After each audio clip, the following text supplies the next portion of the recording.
एक छोटे से गांव में आरव नाम का लड़का रहता था।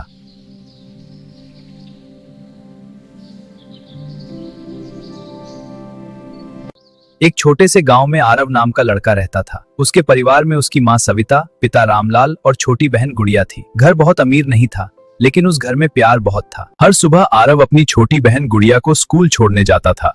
दोनों रास्ते भर हंसते और बातें करते थे।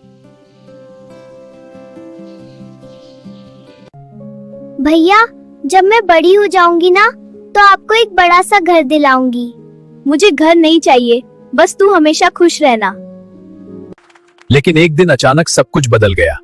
आरव के पिता रामलाल बहुत बीमार पड़ गए। घर की सारी जिम्मेदारी अब आरव के कंधों पर आ गई। मैं संभाल लूंगा पापा। अब आरव पढ़ाई के साथ साथ काम भी करने लगा। कभी खेत माँ उसे देखकर अक्सर रो पड़ती थी। तब आरव मुस्कुराकर कहता, ना वो परिवार के लिए जो किया जाए के जो बोझ नहीं होता। समय बीतता गया और देखते ही देखते आरव बड़ा हो गया। अपने परिवार का सपना पूरा करने के लिए आरव शहर चला गया और वहां उसने नौकरी शुरू की।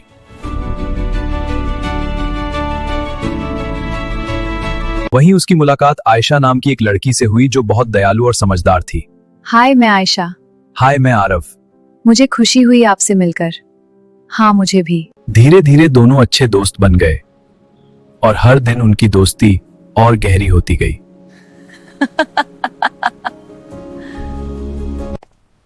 आरव, तुम इतने चुप क्यों रहते हो? क्योंकि मेरी खुशियां मेरे परिवार में हैं और मैं उनसे दूर हूं। धीरे धीरे दोनों को एक दूसरे से प्यार हो गया। लेकिन तभी खबर आई कि आरव की मां बीमार हो गई। हाँ डॉक्टर, मैं तुरंत आता हूँ। उसे तुरंत गांव लौटना पड़ा। अगर सच्चा रिश्ता है तो दूरी भी उसे नहीं तोड़ सकती, आयशा ने कहा। गांव लौटकर आरव अपनी मां की सेवा करने लगा। दिन रात वह उनकी देखभाल करता, क्योंकि उसके लिए परिवार ही सबसे बड़ी जिम्मेदारी था। बस कर बेटा, अब तू भी थक गया होगा। नहीं माँ, आप चिंता न करो। कुछ महीनों बाद गुड़िया की पढ़ाई पूरी हो गई। आज पूरा परिवार उसकी सफलता पर गर्व महसूस कर रहा है। एक दिन अचानक गांव के बाहर एक कार आकर रुकी और उसमें से आयशा उतरकर आरव के घर की ओर चलने लगी।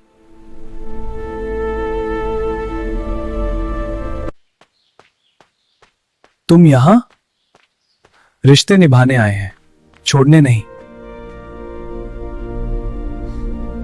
कुछ समय बाद पूरा गांव उनकी शादी में शामिल हुआ। खुशियों और दुआओं के बीच आरव और आयशा एक हो गए। समय के साथ सब कुछ बदल गया। गुड़िया डॉक्टर बन गई, मां खुश रहने लगी और आरव ने अपनी छोटी सी कंपनी शुरू कर ली। एक दिन आरव ने कहा, जिंदगी में जो इंसान रिश्तों की कदर करता है, उसकी जिंदगी हमेशा खुशियों से भर जाती है।